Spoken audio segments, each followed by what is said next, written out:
دو انسانوں کو سب سے خوفناک عذاب ہونے والا ہے، دو انسانوں کو، ایک سود کھانے والا، ایک قتل کرنے والا، ایک سود کھانے والا، ایک ناحق قتل کرنے والا۔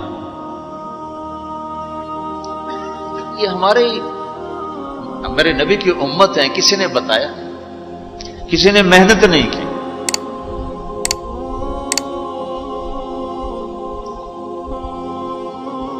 آخری حج کا خطبہ آپ نے جو دیا، ہر دفعہ یہاں سے بات شروع کی، تمہارے جان مال ایک دوسرے کے لیے قابل احترام ہے، کسی پہ ہاتھ نہ ڈال۔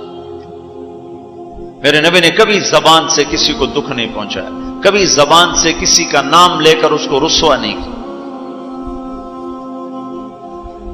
زبان کی لگائی ہوئی آگ ہے جو آج سارے بھڑکتی ہوئی دیکھ رہے ہیں۔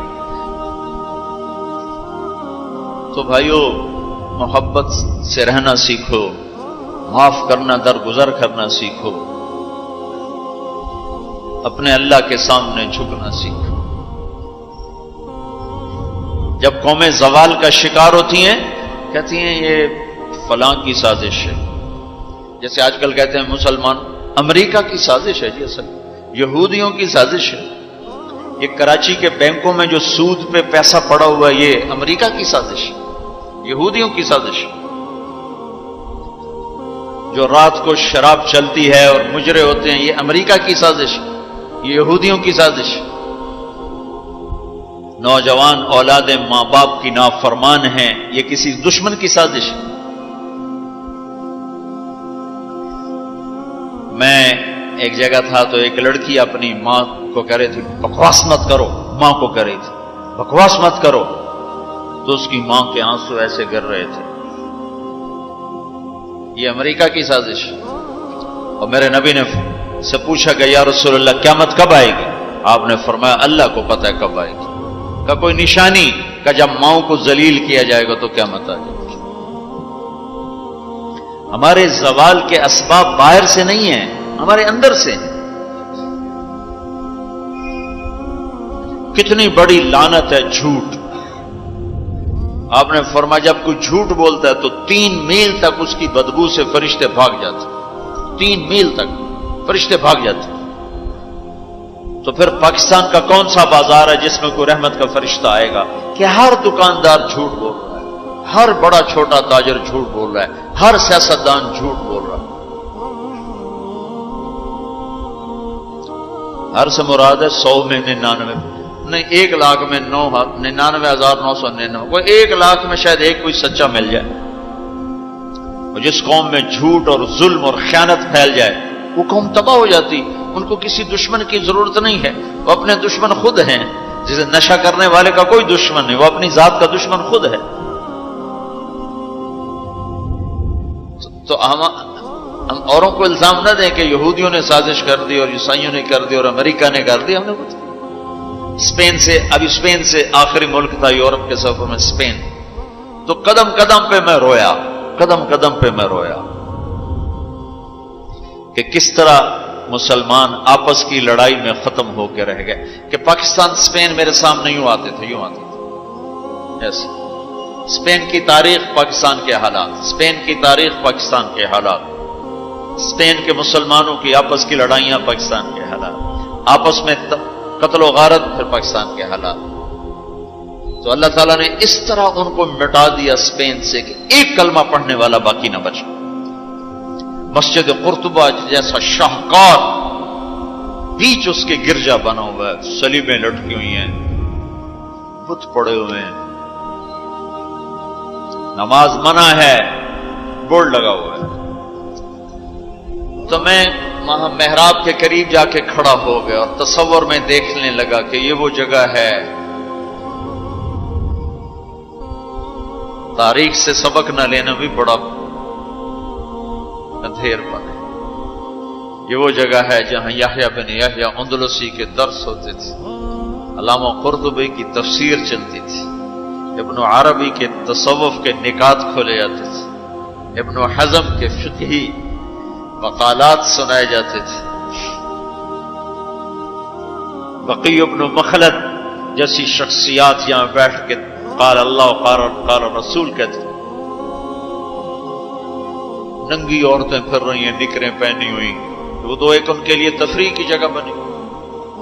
میں تو آنکھوں سے بھی رو رہا تھا اور دل سے بھی رو رہا تھا، اور زیادہ رونا اس پہ آ رہا تھا کہ اپنا ملک دیکھ رہا تھا کہ آج میرے ملک کے لوگوں کو ہوش نہیں ہے، وہ کیا کرنے۔ دین پہ نفرت، فرقہ واریت کی نفرت، سیاست کی نفرت، قوم کی نفرت، صوبوں کی نفرت، شہروں کی نفرت، زبان کی نفرت، کون کون سا زخم ہے جو اس جسم پہ نہیں لگا ہوا؟ اب کون کون سے زہریلے تیر ہیں جو اس پر نہیں چلائے گے؟ میں ایسے ہی کھڑا دیکھتا ہوں، پھر میں محراب کے پاس جا کے کھڑا ہو گیا۔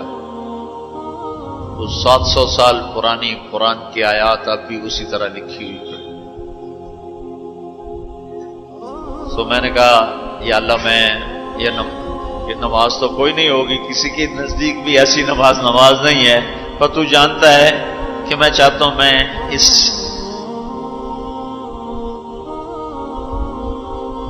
ارے میرے بھائیو، آپس کی نفرتیں مٹا دو اللہ کے واسطے، اپنی جان کے دشمن نہ بنو،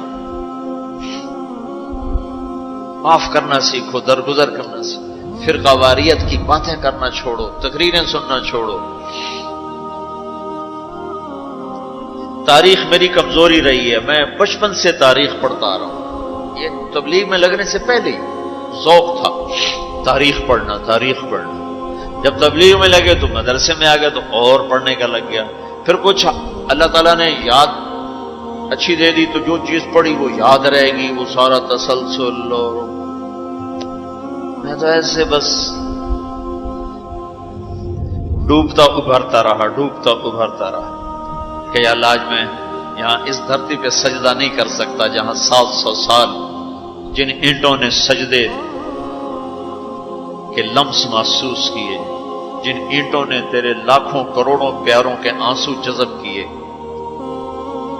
جن در و دیوار نے تیرے ہزاروں محبوب لوگوں کے واز و ارشاد سنے، جن کونوں میں تجھے یاد کرنے والے ہزاروں لاکھوں کروڑوں، انہیں روشن کرتے کرتے کرتے آج اسی زمین کے نیچے سوئے ہوئے ہیں، قرطبہ کے قبرستان پہ شہر بنا ہوا ہے، نہ کسی بادشاہ کی قبر باقی اور نہ کسی بڑے کی نہ کسی چھوٹے کی۔ میں یہاں نماز پڑھتا ہوں، میری نماز قبول کر لے۔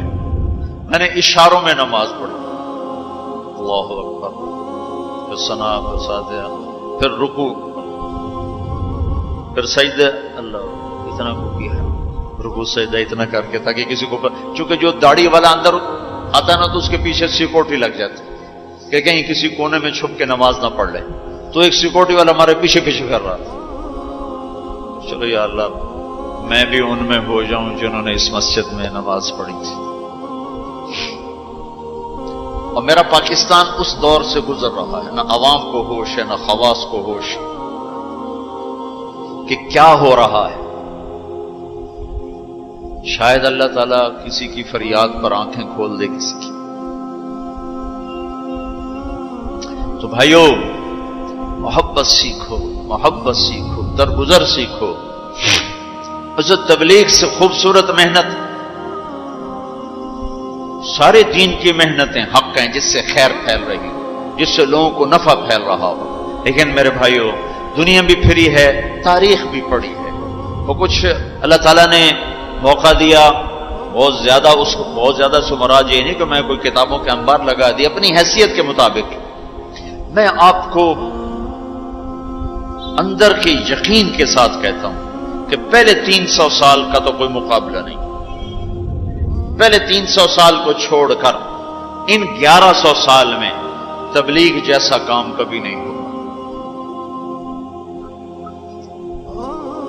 میں تمہارے سامنے ہاتھ جوڑتا ہوں، تبلیغ میں وقت دو۔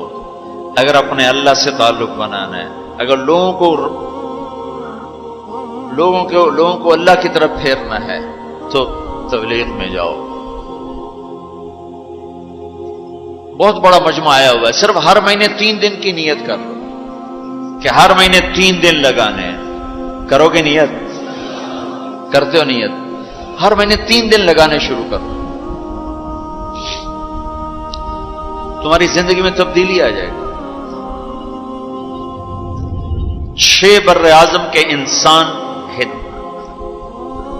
انسانوں تک پیغام پہنچ رہا ہو، ہر زبان کے لوگوں کو ہدایت مل رہی ہو، ہر طبقے کو ہدایت مل رہی ہو. جب طوائفوں کی طرف ذہن گئے، ان کا خسروں کو بھی تو لینا چاہیے، وہ بھی تو نبی کی امت، ان کے پاس پہنچ گئے. تو ہمارے علاقے کا سب سے بڑا ڈانسر اب اس کی داڑھی ہے، 5 وقت کا پہلی صف کا نمازی ہے. جب میری اس کی پہلی ملاقات ہوئی، میں نے کہا وہ کبھی نماز پڑھی؟ کہا جی کدی نہیں. کدی جمعہ پڑھے؟ جی کدی نہیں. عید پڑھی؟ جی کدی نہیں. میں کیوں؟ کہ جی یہ مولوی ساڑھے نال نفرت کریں تے نوٹ اساں بھی پراں پراں رہ جانے ہیں، تو ساں پیار کیتا ایسی آ گئے ہیں. اس کا چلا بھی لگ چکا ہے، داڑھی بھی رکھ لی ہے. ایک مجھے ملا ناچم یہی اس کے بال کٹوائے، سارا کچھ سٹ کیا. اور کچھ عرصے بعد پھر میں دیکھو نا سرخی لگائی وہ فوٹو بہت ہے نا. اس نے اپنے واقعہ سنا. کہا جی میں مسجد میں گیا نماز پڑھنے تو مولوی صاحب نے آخیا اے خسرا کدے اندر وڑا ہے، انہوں باہر کٹو، انہوں باہر کٹو. تو ٹیک سنگھ گئی ہماری جماعت 95 میں. تو اس وقت وہ یہ سوشلزم کا بڑا مرکز تھا. تو اس کے جا کے اس سے ملے ہمارے ساتھی جو بڑا ان کا وہ پریزیڈنٹ تھا، صدر تھا. اس نے کہا جی مسلمان ہوں، کافر نہیں ہوں، سوشلزم سے متاثر ہیں. تو اس کی ہم بات کرتے تھے، ہم پر دہریے کا لیبل لگنا شروع ہو گیا، دہریے دہریے دہریے. ایک دن نماز پڑھنے گیا مسجد، ظہر کی نماز تھی، عصر کی نماز، وضو کر لیا تھا اور مسح کے لیے پانی لیا، مسح کرنے کے لیے ہاتھوں میں پانی لیا. تو پیچھے سے مولوی صاحب کی آواز آئی امام مسجد، اے دہریہ اندر کدے وڑا ہے، نو باہر کٹو. تو میں نے وہ پانی یوں کر دیا اور اس کے بعد آج تک میں مسجد نہیں گیا. اس میں جتنا مجرم وہ ہے اتنا ہی مجرم وہ امام مسجد ہے جس نے یہ کہا ہے دہریہ نو باہر کٹو. تو بھائیو بہت بڑا مجمع بیٹھے ہو اوپر نیچے اور اکثر نوجوان نظر آ رہے ہو. محبت سیکھو، اللہ سے صلح کر لو، توبہ کر لو. یہ جو لوگ چوریاں ڈاکے کر رہے ہیں ان کے لیے بھی دعا کرو کہ اللہ ان کو بھی ہدایت دے. وہ اس حال میں مر گئے تو پتہ نہیں کون سی جہنم میں جائیں گے. تو نیت کرتے ہو سارے؟ ایک نیت میں اور کروایا کرتا ہوں کہ بھئی آج تک جو ہوا آئندہ توبہ، صلح کر کے اٹھیں، اللہ کی بارگاہ میں صلح کر کے اٹھیں. تو اس کی بھی نیت کرتے ہو؟ ابھی تمہارے آنے سے پہلے اسپین کے ایک ساتھی سے بات ہو رہی تھی، وہ جو میں آخر میں توبہ کرواتا ہوں. انہوں نے کہا جی آپ تو چلے گئے ہیں اور ہمیں مسلسل خبریں آ رہی ہیں، چونکہ وہاں پاکستانی بہت زیادہ شراب کا کام کرتے ہیں، ان کے ہوٹلز ہیں تو ہوٹل میں شراب چلتی ہے. انہوں نے کہا جی مسلسل ہمارے لوگ کہ اسی جی توبہ کیتی ہے بھائی اسی شراب بیچنی بند کرتی، شراب بند کرتی. مختلف جگہوں سے خبریں آ رہی. کہا جی ہم نے وہاں توبہ کی، ہم نے سوچا تھا مکے جائیں گے وہاں جا کے توبہ کریں گے، لیکن وہ تو ادھر ہی انہوں نے ہمیں توبہ کروا دی. تو بس یہ ہماری توبہ. تو ایک یہ کہوں گا کہ توبہ کر کے اٹھو، ٹھیک ہے؟ جو پیچھے گزر گئی یا اللہ معاف کر دے، آئندہ تو اس سے صلح کر کے چلیں گے. اور اگر کبھی پھر ٹوٹ گئی تو یہ کون سا اوکھا کام ہے، پھر توبہ کریں گے، پھر معافی مل جائے. اس دربار میں معافی کے سوا تو معافی سے معاف کرنے سے زیادہ محبوب عمل کو نہیں اللہ کی بارگاہ. تو توبہ کی بھی نیت کرتے ہو تو کہو یا اللہ میری توبہ، پھر کہو یا اللہ میری توبہ، پھر کہو یا اللہ میری توبہ. اللہ قبول فرما لے. اب حج والوں سے کوئی موقع ملا تو کر لوں گا، ورنہ وہیں مکے چل کے بات کریں گے. لیکن آپ بھائیو ہو سکتا ہے اس وقت کی بات یہی ہو جو اللہ نے کہلوائی، ضرورت اسی کی ہو. میں آپ سے گزارش کرتا ہوں محبت سیکھو، معاف کرنا سیکھو، ماں باپ کے آگے چپ رہنا سیکھو، بیوی کی کمی بیشی برداشت کرنا سیکھو، حتیٰ کہ اولاد کی کمی بیشی پر بھی ایک دم سیخ پانا ہو جاؤ، ہاتھ نہ اٹھاؤ، صبر کرو، حوصلے سے کام لو اور ان کو پیار محبت سے سمجھاؤ. سہیل احمد مشہور اداکار ہے، 96 میں ہم نے اداکاروں میں بھی کام کیا تھا، تو اس وقت ہم ایک مرید کے ہماری جماعت تھی جو ہمارے ساتھ تھا، گجا مالک، مجھے کہنے لگا مولانا میرا باپ ڈی ایس پی ریٹائر، زندگی پر 1 روپیہ حرام نہیں کھایا، 1 روپیہ رشوت نہیں، اب بے تکلف ہو چکی ہے، تعلق بن چکا ہے، تو میں کہتے تو کڑے حرام کھاتے بڑھ گئے، میں نے آگے کہا تو کڑے حرام کھاتے بڑھ گئے، تو کیوں اس غلط کام میں چلا گیا؟ کہا جی بس کیا بتاؤں، 8ویں جماعت میں تھا، فلم دیکھنے چلا گیا، واپس آیا تو میرے باپ کو پتا چل گیا میں نے فلم دیکھی، تو اس نے پولیس والا بوٹ اٹھایا اور مار مار مار مار میرے سر سے خون نکال دی۔ تو میں نے دل میں کہا تو نے مجھے فلم سے روکا، میں تمہیں اداکار بن کے دکھاؤں۔ کہا جی وہ شیطانی ضد پر آج یہ ہو رہا۔ تو اپنی اولاد کے ساتھ، استادوں تو شاگرد کے ساتھ ہمارے یہاں سختی ہے، اسکول ٹیچر بھی، مدرسوں کے مدرسین بھی بہت شدت کا لہجہ، سختی کا لہجہ، کان پکڑوانے، مارنا پیٹنا، یہ انسانی طریقہ نہیں ہے۔ پہلا جھوٹ ماں باپ سکھاتے ہیں، اولاد پہ سختی کرتے ہیں، وہ جھوٹ بولنا شروع کرتے۔ میرے والد صاحب نے نماز سختی سے پڑھانا شروع کی، جب میں گھر میں ہوتا تھا، تو اب اللہ گواہ ہے اپنے گناہوں کا ذکر نہیں کرنا چاہیے، لیکن صحابہ بھی کیا کرتے تھے، جاہلیت کے قصے سناتے تھے اللہ کے نبی کو، اپنے باپ کے ڈر سے بغیر وضو کے جا کے نمازیں پڑھیں۔ ایسی شدت نہ ہو کہ زبان چھوٹ گیا۔ 4تھی جماعت میں تھا میں، ہمارے استاد تھے ماسٹر شفیع صاحب رحمۃ اللہ علیہ، بڑے محنتی استاد، اس زمانے کے استاد ہوتے ہی محنتی تھے، لیکن مارتے بہت۔ انہوں نے ہمیں حساب کا سوال لکھایا، سلیٹیں ہوتی تھی اس پر، اب میں کوئی 12ویں نمبر پہ بیٹھا ہوا تھا، اور جو جا رہا ہے آتا نہیں، ٹھو ٹھو ٹھو ٹھو، سوٹے بھی مکے بھی، میں کہہ رہا بھی مر گئے، مجھے بھی نہیں آتا تھا، اور میں انتظار کر رہا ہوں کہ یا اللہ میں اس سے نکلوں کیسے، سوال تو آتا نہیں، پکی گل ہے، سوٹے ہی ہیں۔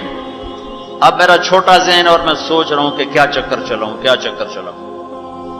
تو تھوڑا سا بیک گراؤنڈ یہ ہے کہ چونکہ ہمارا زمیندارہ ماحول تھا، تو استادوں کو گھر ہماری طرف سے گندم جاتی تھی، چاول جاتے تھے، گھی جاتا تھا، آٹا جاتا تھا، مکھن جاتا تھا، چینی جاتی تھی، مرچیں جاتی تھی، جو سیزن پہ تو وہ جاتی تھی۔ تو کوئی 2 مہینے پہلے میرے استاد جی نے کہا تھا کہ پتر مرچاں بھجوا دے، ابے نو آخی مرچاں بھجوا دے، وہ میں بھول گیا کہنا بھول گیا۔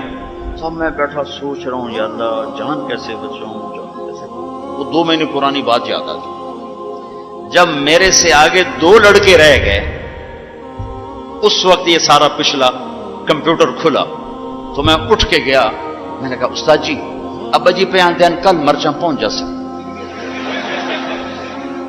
ابا جی پہ آندین کل مرچاں پہنچ جا سکتے۔ میں نے کہا شاباش میرا پتر تو بائے جا۔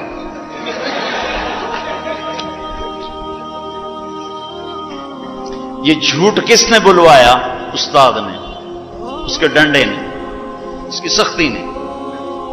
ماں باپ سے بھی کہتا ہوں، مدرسے کے علماء سے کہتا ہوں، اسکول کے ٹیچروں سے کہتا ہوں، محبت سیکھو، محبت سکھاؤ۔